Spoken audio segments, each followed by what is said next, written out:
महिलाओं की लोकतंत्र में भागीदारी को नई ऊंचाई देने की दिशा में देश एक ऐतिहासिक मोड़ पर खड़ा हुआ है। प्रधानमंत्री नरेंद्र मोदी ने अपने लेख के जरिए सभी राजनीतिक दलों से अपील की है कि वे महिला आरक्षण से जुड़े इस महत्वपूर्ण विधेयक को संसद में पारित कराने के लिए एकजुट होकर आगे आए।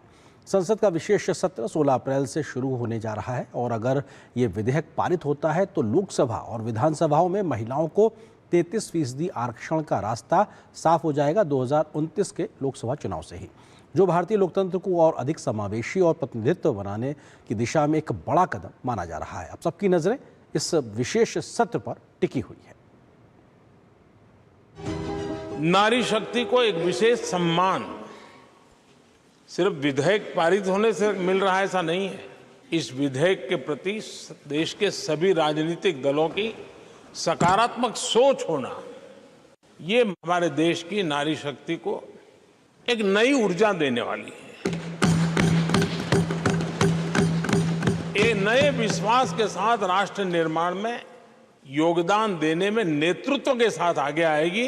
ये अपने आप में भी हमारे उज्जवल भविष्य की गारंटी बनने वाली है। प्रधानमंत्री का ये वक्तव्य उस समय का है जब सितंबर 2023 में संसद ने सर्वसम्मति से नारी शक्ति वंदन अधिनियम पारित किया था। अब साल 2026 में भारत के संसदीय इतिहास में एक बार फिर बड़ा क्षण आने वाला है। 16 अप्रैल को संसद का विशेष सत्र बुलाया गया है, जिसमें महिलाओं के लिए 33% आरक्षण से जुड़े अहम विधेयक पर चर्चा के बाद उसे पारित कराने की कोशिश की जाएगी। इस विषय पर प्रधानमंत्री मोदी ने एक लेख लिखकर बताया है कि 21वीं सदी की विकास यात्रा में हमारा भारत एक महत्वपूर्ण और ऐतिहासिक क्षण की ओर आगे बढ़ रहा है। आने वाले दिनों में हम अपने लोकतंत्र को और मजबूत करने वाली एक बड़ी पहल के साक्षी बनने वाले हैं। यह ऐसा अवसर है जब समानता, समावेशन और जन भागीदारी के प्रति हमारी राष्ट्रीय प्रतिबद्धता एक नए रूप में सामने आएगी। ये ऐसा समय है जब हमारे देश की संसद को एक महत्वपूर्ण दायित्व निभाना है। उसे ऐसा कदम आगे बढ़ाना है जो हमारे लोकतंत्र को अधिक व्यापक और अधिक प्रातिनिधिक बनाए। संसद का ये निर्णय महिलाओं की राजनीतिक भागीदारी को नई शक्ति देगा और लोकसभा और विधानसभाओं जैसी संस्थाओं में उनका उचित स्थान सुनिश्चित करेगा। पीएम ने अपने लेख में आने वाले त्योहारों का जिक्र करते हुए बताया है कि 11 अप्रैल से महात्मा फुले की 200वीं जयंती के समारोह भी शुरू होंगे। 14 अप्रैल को हम भारतवासी डॉक्टर बाबा साहेब अम्बेडकर की जयंती मनाएंगे। ये दोनों तिथियां हमें सामाजिक न्याय और मानवीय गरिमा के उन मूल्यों की भी याद दिलाती है जिन्होंने आधुनिक होते भारत की दिशा तय की है। इन्हीं प्रेरणादायी अवसरों के बीच 16 अप्रैल को संसद की ऐतिहासिक बैठक होगी। महिला आरक्षण को लागू करने से जुड़े महत्वपूर्ण विधेयक पर चर्चा के बाद उसे पारित कराने के लिए विशेष सत्र बुलाया गया है। हम सभी राजनीतिक दलों को प्रेरित करें, उनका उत्साहवर्धन करें कि वो उमंग के साथ 16, 17, 18 संसद में इस विशेष काम के लिए जब हम मिल रहे हैं तो इसको पारित करें और सब मिल करके इसका जश्न मनाएं।